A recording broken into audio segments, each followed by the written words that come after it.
Today is Tuesday, August 10th, 2021. This is DIRTRACKR Daily. I'm Justin Fiedler. Coming up, we're talking last night's Front Road Challenge at Osky, the Short Track Super Series race coming up tonight. There's some bad news from Santa Maria Raceway and some numbers for your Tuesday. Before we dive in, if you like what I'm doing here, please subscribe to the show, leave a review, and hit those follow and notification buttons depending on where you consume this. Make sure to follow at DIRTRACKR on Twitter, Instagram, Facebook, and TikTok. And don't forget, DIRTRACKR.com has a bunch more cool dirt racing stuff. Now let's get going. As is customary during Knoxville Nationals Week, the Front Row Challenge took place last night at Southern Iowa Speedway for 410 and 305 sprint cars. The 410 portion of the night paid $21,000 to the winner, and we had 25 cars in the pits. Terry and Lori McCarl continued to do a nice job promoting this event, and it was good to see it actually on a streaming service this year. They've been hesitant in the past to allow a service like Flow or Dirt Vision to broadcast the event for fear of losing ticket sales. Well, last night was definitely a step in the right direction with it being live on Flow. And as you might expect, it sounded like the crowd was still very good. I know there's been plenty of inroads and requests in the past to stream that event, but always been rebuffed. But again, nice to see that last night. For drivers, this is the very last chance to get some seat time before prelim nights start Wednesday in Knoxville. Carson Macedo was the only outlaw regular in the field, but it was a stout group nonetheless. We also had an interesting driver move for the Roth 83. We knew Parker Price Miller wouldn't be in it this week as he was committed to Guy Forbrook for the Knoxville Nationals. And thanks to a tweet from Dominic Selzy, it sounded like Roth asked him to come out, but he declined. So last night at Osky, it was Casey Kane getting the call to drive the 83. Kane has been around lately driving his own 9T machine as a third KKR entry in some All-Star shows, and he raced on Sunday in the Capitani Classic. There's some rumors flying around about who will be in the 83 at the Nationals, but there's been nothing official. We'll see what happens there later in the week. Back to last night, Kyle Larson was in the field, but it wasn't a cruise for his Paul Silva-owned team. They had engine issues during the King of the Hill and were forced to change it right before the feature. They got it done in 15 minutes, and Larson came to the green in the fourth position.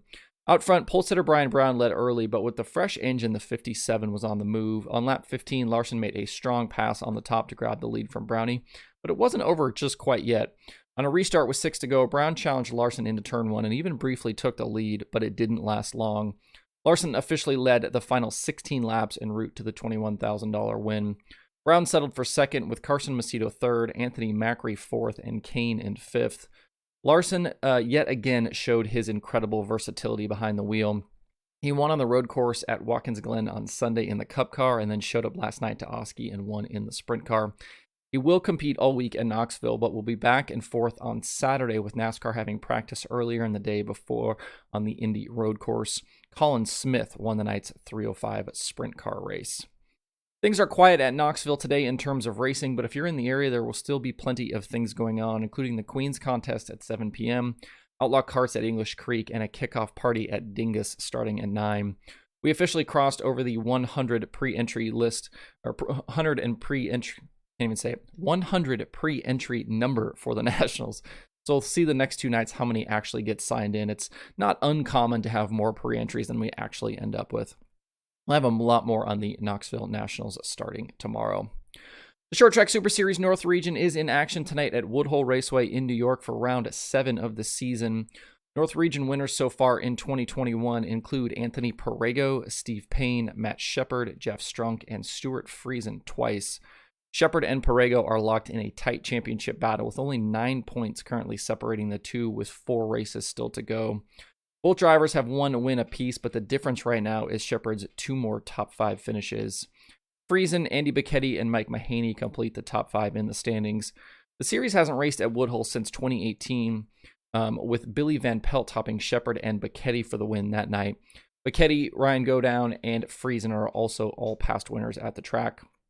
Tonight's 55-lapper will pay $5,500 to the winner, and Crate 602 Sportsman and Hobby Stocks are also on the card. Grandstands open at 4:30 p.m. Eastern, with racing set to get underway at 7:15.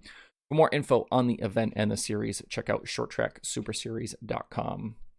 And in some not-so-great news from yesterday, Santa Maria Raceway in California announced it is suspending operations immediately.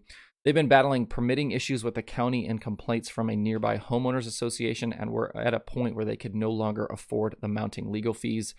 Besides a robust racing schedule, which originally included the World of Outlaws for 2021, the track has also been used as an entertainment and concert venue. It's a shame to lose yet another racetrack, and it's again astounding to me that yet again people build homes near a racetrack and then are shocked that they can hear racetrack things from their house. Most of the remaining events on Santa Maria's schedule have been canceled, which includes several USAC events and the King of the West sprint cars. USAC has announced they are looking at options for possible replacements. Looking through the DIRTRACKR.com analytics section this morning, I've got a few numbers for you today. First, following a pair of top 5 runs over the weekend at Cedar Lake, Brandon Sheppard now has 16 straight top 5 finishes with the World of Outlaws. If you push it out further, he's finished top 5 in 20 of his past 21 starts and 21 of 23. His consistency has returned in a big way, and that's bad news for Chris Madden in the championship fight. Sheppard is also a perfect 100% in both top 10 and top 5 efficiency. That means when he starts up front, he stays there. With the World of Outlaws sprint cars, Jacob Allen's top 10 finishes over the weekend at Peevely were the first time he'd finished top 10 2 nights in a row with the Outlaws since back at Volusia.